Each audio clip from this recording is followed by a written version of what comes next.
Your show. Oh, very mellow. Very mellow. I was listening to it. We were all listening to it. You're in a mellow mood I today. kind of needed a calm afternoon for some. I don't know. Holidays are coming, so maybe that's what it is. Calm before the storm. Right. Exactly.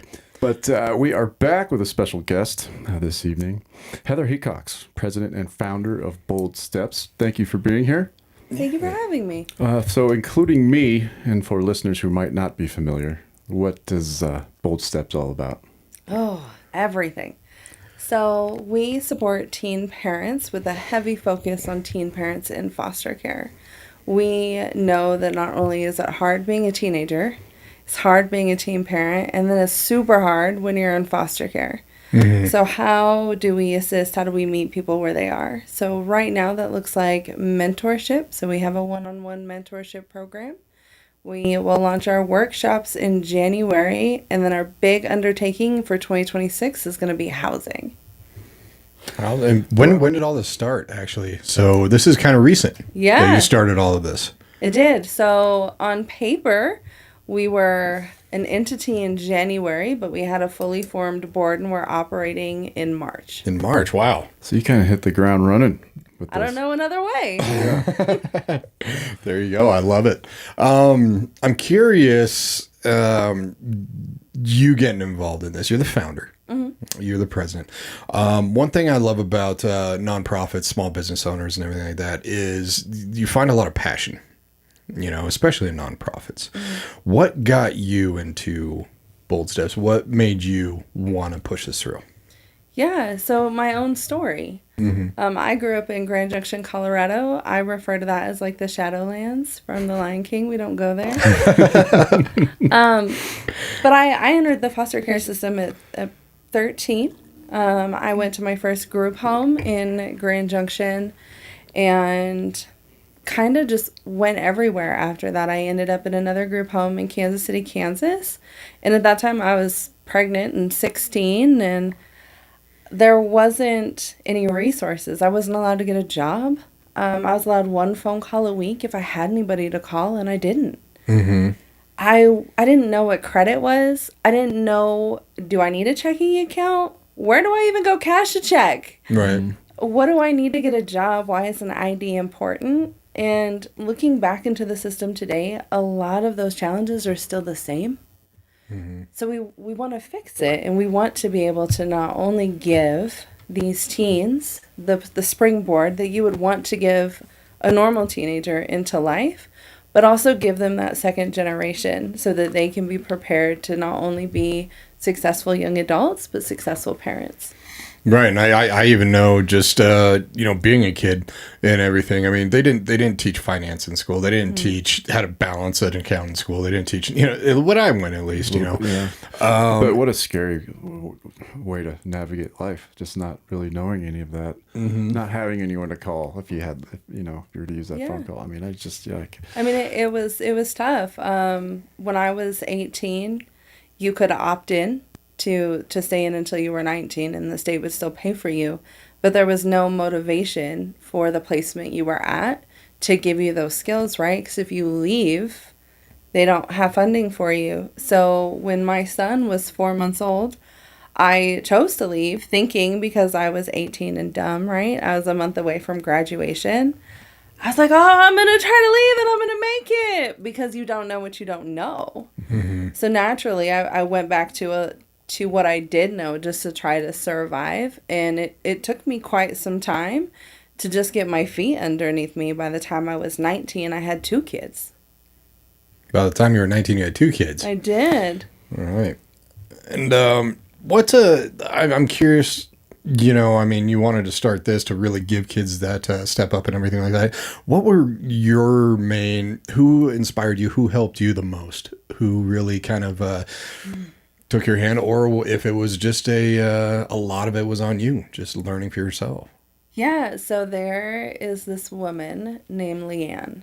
Mm-hmm. Leanne and I met because her son befriended me in high school out in Kansas City. we lived in the hood. It does not get more hood than where I lived in Kansas City.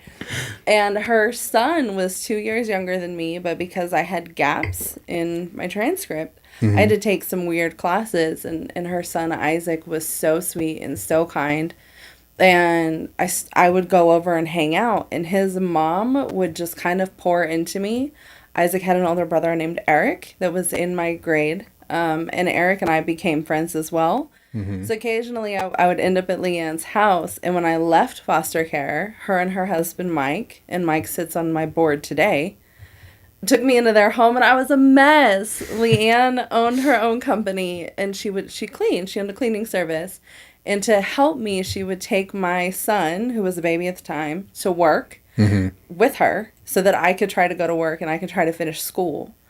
And I was a terrible roommate. I was messy. I didn't understand, like, contribution and why that was important. But through that, she was never one to be like, you're a terrible person. Right. You're making bad decisions. She sat and she would try to coach me through them or to pour into me. Never has Leanne been one to give. Like, she doesn't give financially, or she doesn't enable anybody by any means, but she 100% always answered the phone. Right. No matter what situation I was in. And sometimes that would be, I made a really dumb choice, and she would still answer the phone, and she'd be like, why did we do that? Why are we not going to do that again? Nice. Well, so what, Bold Steps, the name, what inspired the name Bold Steps? So honestly, I was just sitting on my couch one day, and I was like, what when I think of what I want to do, what does it look like? Like, trying to think of a logo and just what that meant. And that's why we have kind of like the pebbles and the baby feet, because you have to take a step and you have to continue to take steps. And when you are young and you're in uncharted territory, or really for anybody, when you're trying to do something that you're not familiar with or that you're uncomfortable, you do have to have some boldness to step out and be different. Right. I like that. I like that a lot. I've been looking through your website. We both have. And everybody out there, boldstepsco.com. They have a phone number, 720-513-4202. If you're listening on the radio station, and you can, if you're driving, pay no attention to this, but if you can, flip over to one of the K4CO radio social media outlets, and you can watch this interview live. And if you have any questions or anything like that, just throw them in the comments, and my producer will alert me if it's something we wanted to throw out. But on the website, you mentioned providing stepping stones for teen moms. What are some of these stepping stones? What are some of these, like, individual in your world doing this? What are these particular stones? So I think the first one, when you guys go to cross a river, I will put my foot on the rock first to see if it wiggles before I put my weight on it, because I don't want to die. Fair enough. Right? I've actually done it where I just went, I fell, I broke some ribs. It happens. You're right. So, yeah. So I like to think of our mentors as being that first stone that you put your foot on.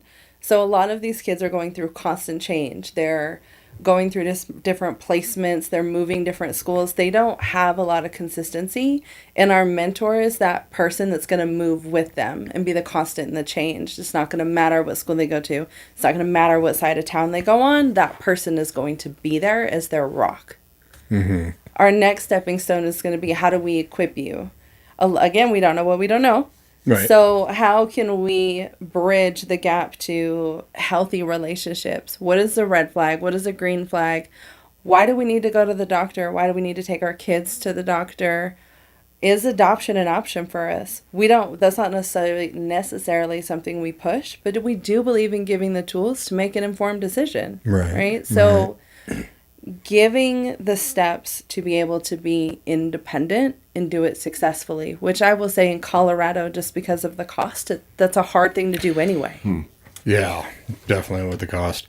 And especially, I can't imagine, just being young and having a kid, but then all these other obstacles just piled on for it. So I love that you started this, and then you connected with partners already. I mean, as you said, you started in January. Everything got all set in March. Yeah. And you're gung-ho, and I can tell that about you. We had a video meeting a month ago or something like that, and I could just tell that right away. But you already connected with partners like Griffith Centers is on the website. We Cycle, and I know them very well. We Are Foster Family Life Church. How did you get to know these partners, and how did you connect with them? Yeah, so the Griffith Center, part of it was just cold calling and figuring out, does your vision align with my vision, and can we work together? Because I think it's so silly to assume that we can do everything by ourselves. Right. We can't. And there's no shame in saying that somebody might do some things better than you. And that's okay. Use those people that do it better. That's life, really. Right. I mean, yeah, exactly. It's okay. There's always going to be someone smarter. It is, always. In the Griffith Center, what they do it well. And so I leaned on them and said, hey, this is what we're doing. This is what we're aiming at. What are you doing that's successful? Where are you seeing the gaps that you can't fill? And can I fill them? Right. So we have an ongoing relationship. We check in. They offer space. So anytime we need a space and they can accommodate, they'll house us. We Cycle, they are some of our partners for tangible items like diapers, wipes, clothing, occasionally toys. And Life Church. So I go to Life Church. Okay. They have 43 campuses across the U.S. Oh, wow. I didn't know that. They're massive. Yeah. Super big. We have a small campus in Centennial. And they have helped with space. They've helped with conversation volunteers. Their host pastor, Jesse Dolan, sits on our board as well, because we are faith-based, and we really want to make sure that we stay true to our core values, and Jesse's there to make sure we kind of don't stray. Wow. Yeah. And did these partners come pretty, I would guess these partners came pretty quick and easy because of your mission. They did, and there's no one in the state of Colorado doing what we do. There are places that have assistance for teen parents, and that's great. There's a lot of red tape and a lot of issues when it comes to those in foster care. Aren't they all government run too as well? There's actually no housing for them. So the housing that they do have is foster families that have to agree to take the teen and the kiddo. And then that baby or toddler gets no additional funding. So that foster family has to agree that everything that baby needs is going to come out of their pocket. I have kids, right? Mine are almost grown now. So you have a teen that's going to have all the trauma and all the emotional mess. And you're asking foster parents, are you willing to take this teenager and this baby and parent the teen, but then teach the teen how to be a parent? And there's not a lot of people willing to do that. Right. Yeah. I mean, basically, it's like, here's a new baby. It's like, just like they had one of their own, and it's just like, it's all, there you go. Yeah. Right. What do I do now? Yeah. Exactly. I'm amazed that this is the only outfit in Colorado. I am as well, actually. And I take it you did a lot of research. So when you were doing your research, as you said, there's not outfits doing this. And you were devising what you're going to do. I mean, what kind of steps and plans kind of came out where, I guess if someone says, okay, I need to call this organization, what does it look like? Okay, there's a phone call. I guess the first thing is the mentorship that you said. Yeah. So we do try to push to the mentorship, but really we know that everybody's need is unique. So with the pause on food stamps, I have 2,000 meals at my home that we're happy to give out if needed. The goal is to teens and teen parents, but we're never going to say no to somebody that needs food. The need could be a crib. The need could be, I need immediate drop-in daycare. We're really just trying to be flexible and meet people where they are. Right. Is any part of this I take it some of it is trying to keep the unit together, because you said a lot of ones unfortunately don't want to do it, take on that added responsibility. But is that kind of part of it, trying to keep it all? It is. Okay. It is. So our main goal is to keep our families together. Now, It is a choice. If that's not for you and you don't feel like that's something you can do successfully, that's fine. We'll give you the tools that you need to be able to make informed decisions. We have been asked by a few child placement agencies in the state of Colorado to create a reunification program, because what's happening is, due to that lack of placement, there are babies that are being separated from the parents just due to lack of placement.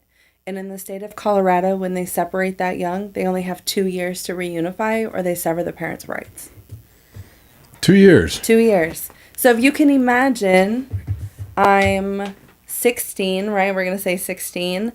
I have a baby, but no one will take me with me and my baby. So now my baby entered foster care. How do I get the tools to then show you that I'm capable of taking my baby back, but I have nowhere that will house us both? Right. And especially if there's no one there to teach you that, all the tools. Yeah. And everything. When you go to the website, and again, people listening on the radio, it's boldstepsco.com. You can check that out. And then for the people that are watching on the video, it's kind of going across during all of this. There's 2 buttons right away, actually, right on the front page. Get involved today. Request support. I know request support. I mean, that's basically for any foster child or even foster family. I mean, anybody who just needs to reach out. Get involved today. I'm curious how people can get involved with your organization. You mentioned mentorship. Yeah. How are mentors chosen? And then what else can people do when volunteering or getting involved? Great question. Yeah. So mentors, we ask 4 to 6 hours a month commitment. In our program, really kind of mirrors CASA, because again, if there's someone's doing it well, do what they're doing. Right. And that's okay. Right. So we do ask for that commitment because we want to be that constant in the change. The goal is to be this big cousin. So our mentorship program is called Bold Cousins, because sometimes in the community, when you think, who can I turn to for advice? Those that have bigger families is their bigger cousin. and that's the goal. We don't want it to be a formal relationship. We want this person to be somebody that you can lean on. Or like my Leanne. We could call it my Leanne. Mm-hmm. That looks like a background check. We do go over kind of mentorship expectations. We do ask you to sign a bunch of forms. And then we pair you based on what your likes are with the kiddos that we have. So if you love rock and I have a teen that hates music, maybe that's not our jam. So we do try to pair based on interest. We do workshops. So if you have a skill that you're like, oh, I'm really good at this, and I could teach other people how to do that, even if it's basket weaving, we're here for it. Right. Because everybody has different interests, and sometimes you don't know what you like until you try it. Mm-hmm.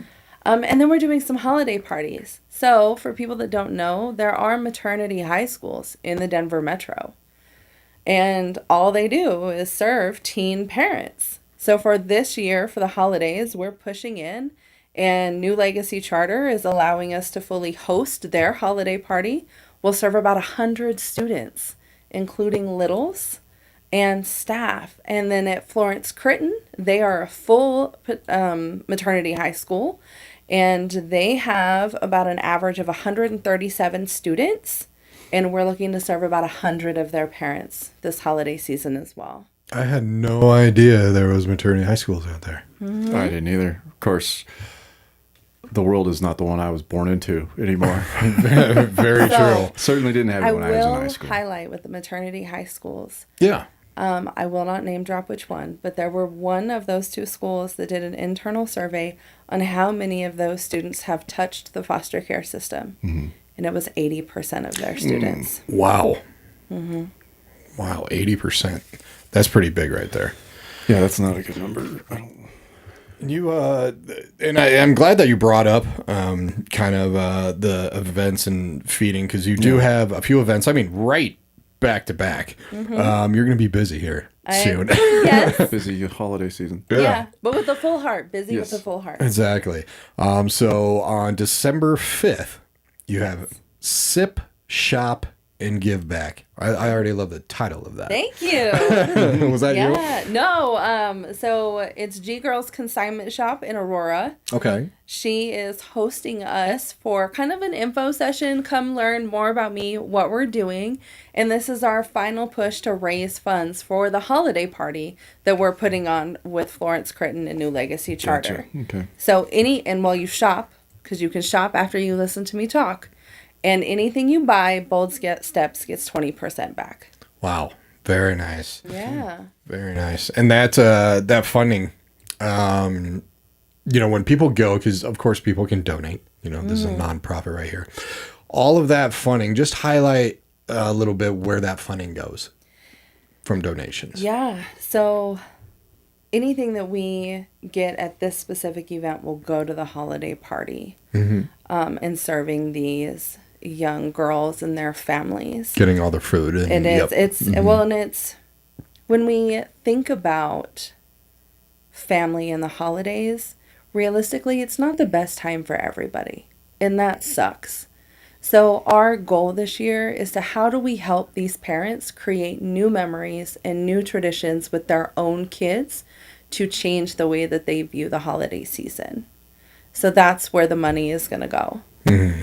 Outside of that, the rest of our donations will go into our mentorship program and our workshops into the holiday season. And then I want to say end of Q1, we're going to do a big push for our housing. We've been working a lot with the state of Colorado on what that looks like and red tape. I will say I'm not a political person, but shout out to Representative Gretchen Ryden. She has gone to every meeting with me because I reached out for help and said, hey, what I want to do, it's not technically allowed, but it's needed. Will you help me? And she has helped me facilitate rooms that I wouldn't have been able to get in without her. And she's Douglas County? Arapahoe. Arapahoe County. Okay. That's awesome that you get support like that from somebody. Yeah.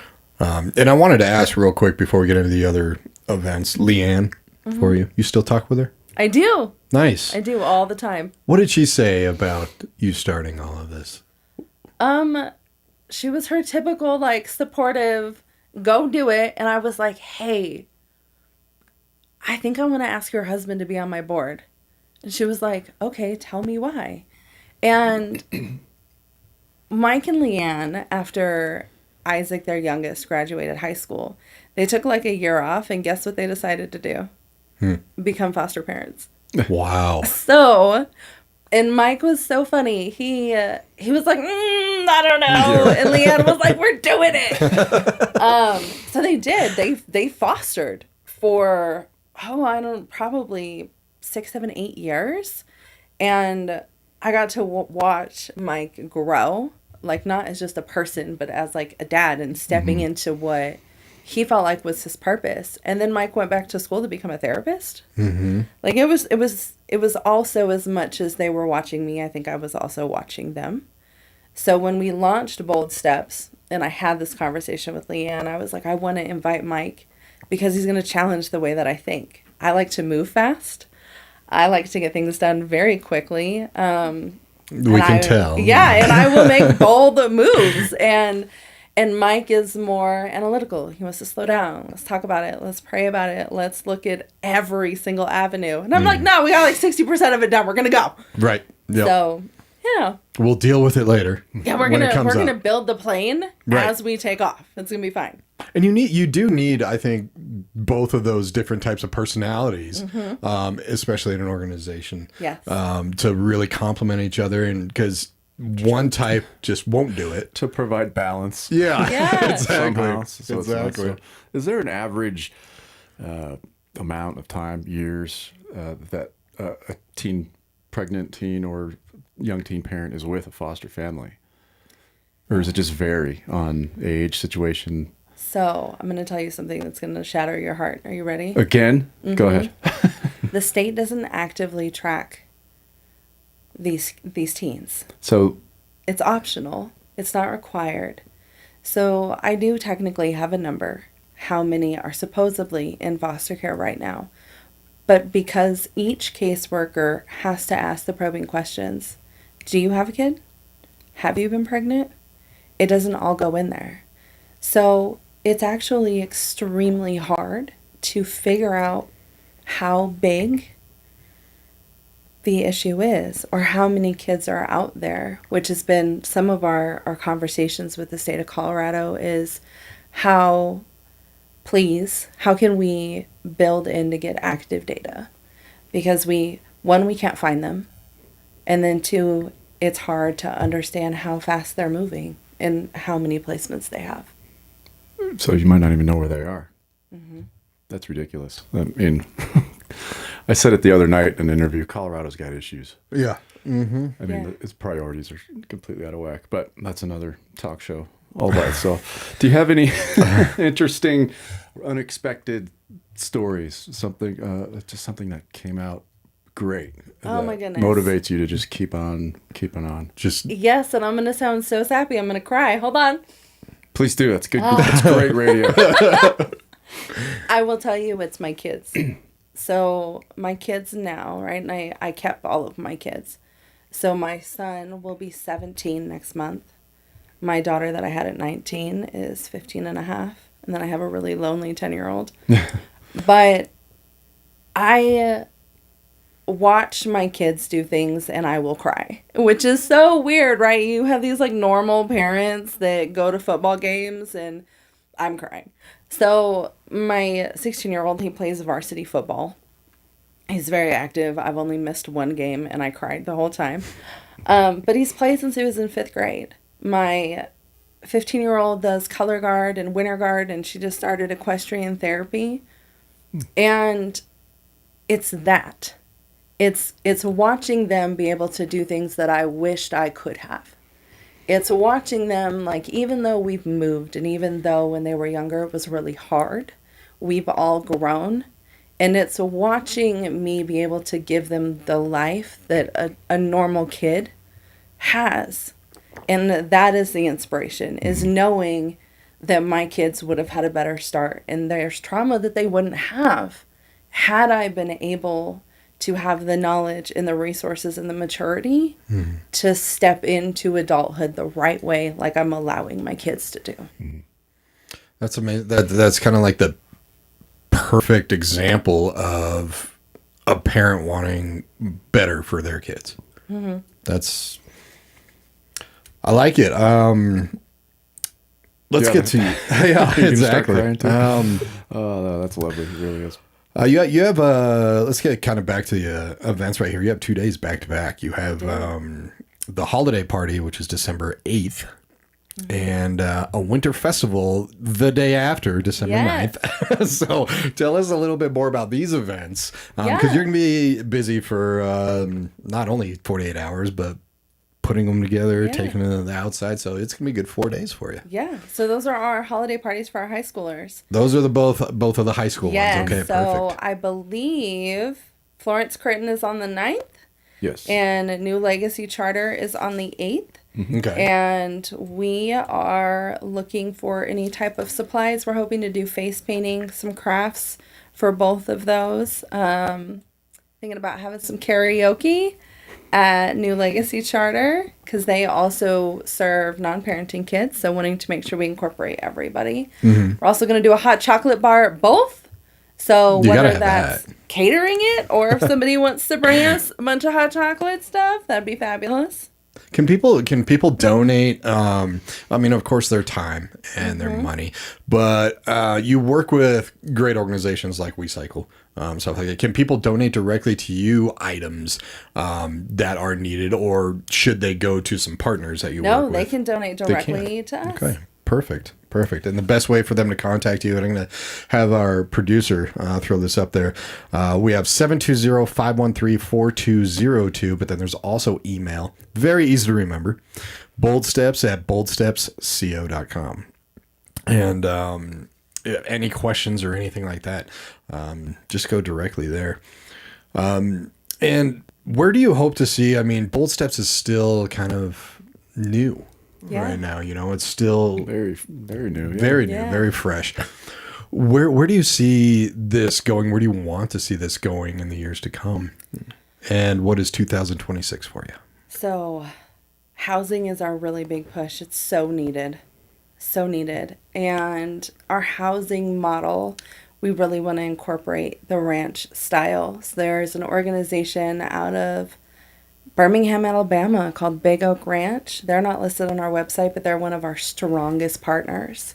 They offer housing for kids regardless of age. They have been open for 30 years and they've served over 2,500 kids from across the country. Oh, wow. They've offered training, support, everything but finances. They've been there for. And we went out and we've toured. We've done trainings with them in person. I did get the worst food poisoning of my life while I was out there in Birmingham. But going out there, seeing the value of being a little bit removed from the city and learning to lean into the people around you. So when we go to build, buy, maybe get some land from the National Forest Service, whatever that looks like, we want the full ranch lifestyle. We want horses on the property for equestrian therapy, and that's going to be the way we give back to the community, is offering discounted equestrian therapy, free horse rides a quarter, depending on what county we're in. We want to also offer gardening as a choice. I believe that the more that we can be self-sustainable and get out of the grocery stores because it's expensive, the better off we'll be. We want to, at some point, to be able to have our own livestock and sustain ourselves that way as well, because there's value in teaching that you grew it. Here we are. Now it's like to the table. Like literally. Right, right. Live off the land. Yeah. Yes, Yeah. and it teaches some life skills. Right. Yep, and Exactly. the fun thing about us is we want it to be a choice, right? We're not forcing anybody to go out and like ranch and do the things. It's there if you want to. Long term, we want a house from 14 to 25. I don't feel like I was a real adult until like 2 years ago. And then sometimes maybe. I'm still waiting Me for too. Right. mine. Like, yeah. it could be questionable. So, meeting the need and staying the constant, right? I wouldn't tell anybody at the age of 18, parent or no parent, like, yeah, go get your own place here in Colorado. You're going to do great. Oh, yeah. Like, realistically, you can't, it's hard. It's extremely hard. Especially here, yeah. Yeah. So being able to get them through school, trade school, whatever that looks like for them, so that they can step out and actually be equipped with a credit score, with a vehicle, with a savings account, with the entries of their career, so that they can really take flight. I love that you mentioned, skills and trade schools right there too. Because, a lot of things that I think should have been taught in school aren't. Everything from, how to care and maintain, a furnace. More trades. Than, Trades, Yeah. exactly. Get your grades, Basic go to plumbing college. skills. Right. Basic living skills. You know? Yes. And so I think that's just vitally important, not only just for the regular teenagers, but especially in this situation. Yeah. Because these are the life skills that not only you'll use at home, but the trades are just dying right now, and they're so wanting people. Yeah. Is trade work kind of like a place that you kind of try to push these teen parents to I will say it the trade depends. schools? Okay. Everybody is so different. I got a full ride scholarship to KU when I finished school, Wow. and couldn't go because there was nowhere I didn't know how to navigate the housing. I didn't know how to navigate daycare. I didn't know how to navigate a job. Right. All they were going to pay for me to do was go to school. Right. They weren't going to pay for the rest. Yeah. So And school takes up enough time. Right. Yeah. So making sure like we 100% will do the daycare and help figure out like how do we get you the daycare funding, how do we navigate that together. But it's still not for everybody. But just graduating high school and stepping into the workforce is not a good option. It's not going to be sustainable. I have done that, and let me tell you, fighting for the experience to have a decent paying job versus going to a trade or going to a college and maybe being able to walk out with Yeah, what I 2 had to years fight or 15 years to Yeah, get. exactly. Really just kind of depends, but whatever that is, we want to be able to give them enough information to be able to make the choice on what is best for them. Right. Gotcha. And I think it's amazing too. I mean, even with the trades, like, you know, you have a rough couple of years, but then, man, after a couple of years, you're making some really good money. Yeah. Because people don't want to do it. And it's a great way to be self-employed. Right. So exactly. if we talk about, like, if you're a single parent and you need flexibility, picking up a trade and then deciding to open up your own small business, that's the ticket. Trades aren't going away. No. We're always going to need electricians. We're always going to need Yes. plumbers. We're always going to need drywall. We're always going to need painters. Yeah. Always- We're always going to have people that don't want to do it. Yeah. Mechanics, all of it. Mechanics, huge too. Exactly. Mm-hmm. Especially now when they build cars so that you have to take it to a mechanic. Or you have to pull To the an whole IT. engine out. Yeah, or the whole engine out. Yeah. Exactly. Man, I really love, because I read your website and everything like that, but I love talking to you and just finding out more. And listeners, if you just kind of hit the tail end of this, you can rewatch it. It's going to be on the K4CO radio social media platforms for at least a month. So definitely check it out. So I'm very curious as to, you developed a big board already. So you have a lot of support right there. When it comes to the support, even outside of the board, I mean, what kind of reaction are you getting from people who want to mentor, people who say, I do have a skill I want to teach. I do want to kind of help lift these kids up and these parents up. So I will tell you it's mixed.